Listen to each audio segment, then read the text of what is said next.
ఇంటికి డ్రైవర్ని లేపుతారు. వాడు గొరక పెట్టి నిద్రపోతూ ఉంటాడు. పద పద దర్శనం అయిపోయింది వెళ్ళిపోదాం.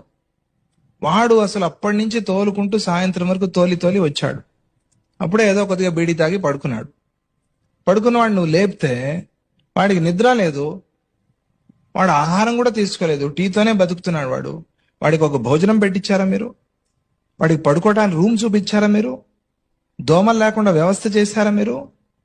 ఏమీ చేయలే. డ్రైవర్ గురించి ఏం పట్టదు, డబ్బులు ఇస్తున్నాం కదా, బేటా ఇస్తున్నాం, ఇది వేరే. తోలాలి అంతే, నీ పని తోలు. లేపారు.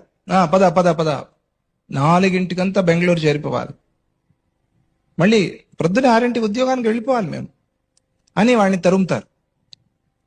వాడు అతి కష్టం మీద తోలుతూ తోలుతూ తోలుతూ కష్టపడు తోలుతూ ఉంటాడు. వాడు మామూలుగా తోలటం కాదు. పోనీ ఎక్కిన వాళ్ళు వాడితో ఏమైనా మాట్లాడుతున్నారా? పోనీ ఒకటి ఏదైనా క్యాసెట్ పెట్టారా? వాడేదో క్యాసెట్ పెట్టుకున్నాడు.